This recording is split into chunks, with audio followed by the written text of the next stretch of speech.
Now we go to the city of Paris, France, where Michael Kenya has been operating from for the last few weeks as he covers the 2024 Olympics. Mike, I know you've been doing quite a lot there since you landed a few weeks ago, almost a month ago. I hope you're doing well. Now, you witnessed the history-making double by Beatrice Chebet yesterday. How was the atmosphere like there? Thank you very much, Orandi, in Nairobi. I can hear you loud and clear. We're in a place called Invalid. Invalid is at the finish line of the marathon. Both the men and the women's marathon, the finish line is right behind me. That is where they finish off.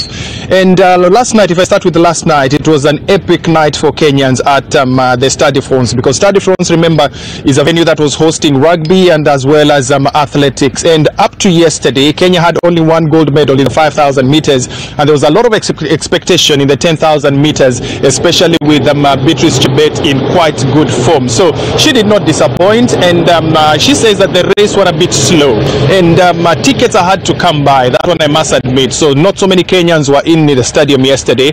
The cheapest ticket was going for 300 euros yesterday. That's about 38,000 Kenya shillings. So it was not affordable for so many people who did not buy tickets early. So the Kenyans came in, few of them, but they made the noise that is required. Atmosphere was nice despite the rains that were there, and the gold was really celebrated. I mean, it was a pity that Lilian Kasait and Margaret Chelimo did not medal, but they are the ones who did all the work for Chebet, because they paced, they controlled the race, knowing that Chebet has the kick, and it worked perfectly, only that they did not kick enough to make sure that Kenya wins all the medals in there. Randy?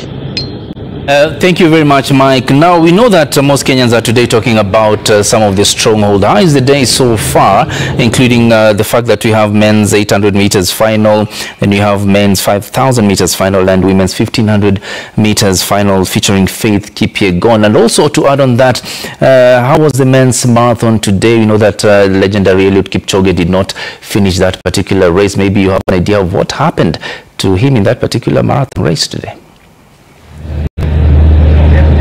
Very interesting, Orandi, because Kipchoge says that he had a pain on the side of his stomach getting to the 20-kilometer mark. From the 18th kilometer, he was quite okay, but getting to the 20-kilometer mark, there was a sharp pain. He tried to push, but he couldn't move, so he had to drop out of the race. And he says it's a pity, because in all his career, he has never dropped out of a race. And key to Eliud's career is that, is he going to continue running? Is he running another marathon? Will he be in LA?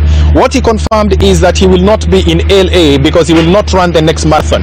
He says he will be in the USA, but not on the track running. He will not be on the road running the marathon, but he will play a good part of Team Kenya being there. So I'm going into coaching. I asked him, I mean, what role will you play? Are you going into coaching? He says no, he does not want to go into coaching, but he will go around the world to sell the Kenyan gospel of running and make sure that we improve in terms of athletics. In terms of today's program, 800 meters is where we start. Emmanuel Wanyonyi is the sole runner in the 800 meters mid final. He says pressure is on him because he's the only runner there. Remember, we have quite tight competition from there. Arop from Canada is there as a defending champion, as a world champion, I beg your pardon. So it's going to be very, very, very tight. And what he says is key is that if he runs his own race and stays at the front, then Kenya should expect good results. 1,500 meters is Faith Kipchoge's race to lose. She has been very, very, very consistent. She has been the form person in the 1,500 meters, and we expect that, being a lone ranger as well, she will not bother about anybody else but just run her own race to the end. So